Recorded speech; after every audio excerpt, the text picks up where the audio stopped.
Hello friends, welcome back to my YouTube channel. इस video में हम पढ़ने वाले हैं एलआर सर्किट के बारे में। एलआर सर्किट ऐसा सर्किट होता है जिसमें एक रजिस्टर और इंडक्टर लगा हुआ होता है और सोर्स के रूप में हम यहाँ पर लगाते हैं अल्टरनेट करंट। ठीक है गाइस, अब यहाँ पर हमारा जो रजिस्टर और इंडक्टर है वो सीरीज में कनेक्टेड है। हमें पता है सीरीज में करंट सेम होता है लेकिन वोल्टेज डिफरेंट होता है, तो वही वोल्टेज और वी कैन से ईएमएफ हमें फाइंड करना है। अब यहाँ पर करंट क्या हो जाएगा, सबसे पहले तो I equals to I naught sine omega T minus five. अब ये माइनस फाइव यहाँ पर क्यों आया, हमारा ये अल्टरनेट करंट का फॉर्मूला क्या होता है, I naught sine omega T minus five क्या है वो हम देखेंगे फेज डायग्राम की मदद से।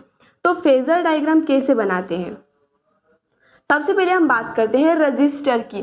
तो रेजिस्टेंस के केस में हमें पता है कि जो ईएमएफ होता है, करंट होता है, उन दोनों के बीच का फेज एंगल जीरो होता है, यानी कि दोनों एक ही फेज में होते हैं। तो इस तरह से दोनों एक ही फेज में रहेंगे। यहाँ पर इंडक्टर भी लगा हुआ है तो इसके रेजिस्टेंस को हम, इसके ईएमएफ को हम नाम दे देते हैं ई नोट आर। करंट तो हमारा सेम है तो करंट को हम आई नोट ही रहने देंगे। अब इंडक्टेंस के केस में क्या होता है, करंट हमारा π/2 पीछे रहता है, यानी कि ईएमएफ π/2 आगे होगा। तो यहाँ से π/2 यानी कि 90 डिग्री आगे हमारा क्या होगा, ईएमएफ किसका, इंडक्टर का। ठीक है गाइस, तो यहाँ पर हम अब क्या करेंगे, दोनों का रिजल्टेंट फाइंड करेंगे। ये हमारा क्या बन गया, एक पैरेललोग्राम बन गया।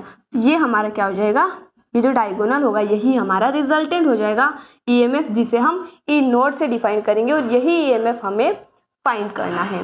ठीक है गाइस, यहाँ पर क्या क्या चीज़ें हमें ध्यान रखनी है, जो ई नोट होता है वो एक्सिस के साथ ओमेगा टी एंगल बनाता है, यानी कि ये जो हमारा ईएमएफ ई नोट और एक्सिस के बीच का एंगल है ये ओमेगा टी हो जाएगा।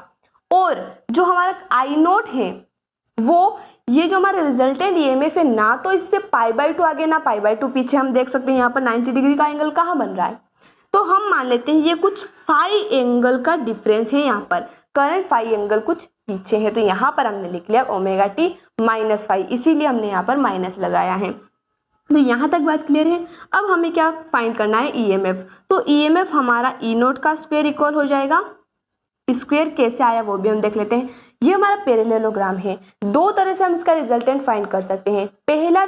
पहला चीज क्या लगा सकते हैं हम, पैरेललोग्राम ऑफ वेक्टर एडिशन, जिससे क्या होगा, हमारा A square plus B square plus 2ab cos theta, और cos थीटा 90 डिग्री हो जाएगा, तो वो हमारा पूरा जीरो हो जाएगा और रूट के अंदर ए स्क्वायर प्लस बी स्क्वायर बच जाएगा। ऐसे भी हम कर सकते हैं। और पीजीटी यानी कि पाइथागोरस थ्योरम से भी हम सोल्व कर सकते हैं, क्योंकि यहाँ पर ये जो हमारा ट्राइंगल है, यहाँ पर ये वाला एंगल 90 डिग्री है और ये वाला एंगल फाई है, तो फाई के सामने वाला परपेंडिकुलर, बेस और हाइपोटेनियस हम फाइंड कर लेंगे।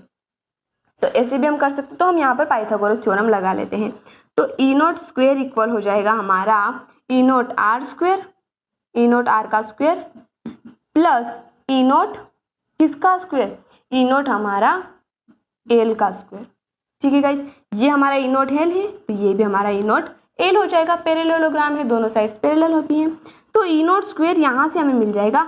ईएमएफ का फॉर्मूला क्या होता है, V is equals to I R होता है। यहाँ पर वोल्टेज ही हमारा ईएमएफ है, तो आई आर स्क्वायर प्लस ये जो हमारा इंडक्टेंस का रेजिस्टेंस होता है, उसे हम केवल रेजिस्टेंस नहीं कहते, उसे हम इंडक्टिव रिएक्टेंस कहते हैं। होता वो रेजिस्टेंस ही है, यूनिट भी उसकी ओम होती है, लेकिन कंफ्यूज ना हो इसीलिए हम यहाँ पर इसके जो रेजिस्टेंस, इसका जो रेजिस्टेंस होता है उनमें XL से रिप्रेजेंट करते हैं। तो XL का स्क्वायर हो जाएगा। ई नोट स्क्वायर यहाँ से इक्वल हो जाएगा, ये जो आई नोट है यहाँ पर आई नोट, ये दोनों में से आई नोट स्क्वायर कॉमन आ जाएगा। अंदर क्या बचेगा हमारा आर स्क्वायर प्लस XL का स्क्वायर। अब आई नोट को अगर हम इधर ले लेते हैं तो I naught square by E naught square by I naught square हो जाएगा। ठीक है, और यहाँ पर क्या बचेगा, R square plus XL square. अब हमारा जो वोल्टेज अपॉन करंट होता है, वोल्टेज अपॉन करंट, तो V/I हमारा इक्वल होता है रेजिस्टेंस के। तो ये जो टोटल रेजिस्टेंस होगा ये भी रिजल्टेंट रेजिस्टेंस ही है।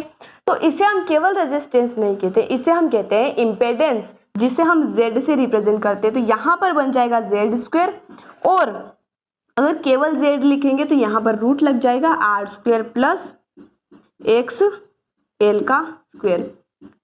ठीक है गाइस, तो ये हमारा क्या हो गया, इम्पेडेंस निकल गया। अब यहाँ से हम इम्पेडेंस ट्राइंगल भी बना सकते हैं। कैसे बनाते हैं, आई होप यहाँ तक आपने डेरिवेशन नोट कर ली होगी, साथ में हम नोट भी कर सकते हैं, स्क्रीनशॉट भी आप ले सकते हैं। तो हम फटाफट से यहाँ पर बना लेते हैं अब इम्पेडेंस ट्राइंगल।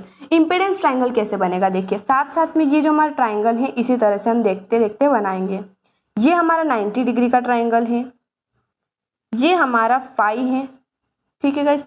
अब यहाँ पर हमें क्या करना है, ये हमारा जो रिजल्टेंट आया है, रिजल्टेंट जो रेजिस्टेंस है, रेजिस्टेंस के टर्म में तीनों को हम लिखने वाले हैं, तो ये हमारा इसका रेजिस्टेंस क्या निकला हमारा Z, वो इक्वल हो जाएगा R² प्लस एक्सएल का स्क्वायर रूट के अंदर, ठीक है। और इसके अलावा ये जो बेस है हमारे, ये क्या है, एक्सएल है, और इसका रेजिस्टेंस क्या हो जाएगा हमारा R हो जाएगा। तो इसी को हम कहते हैं इम्पेडेंस ट्राइंगल, इम्पेडेंस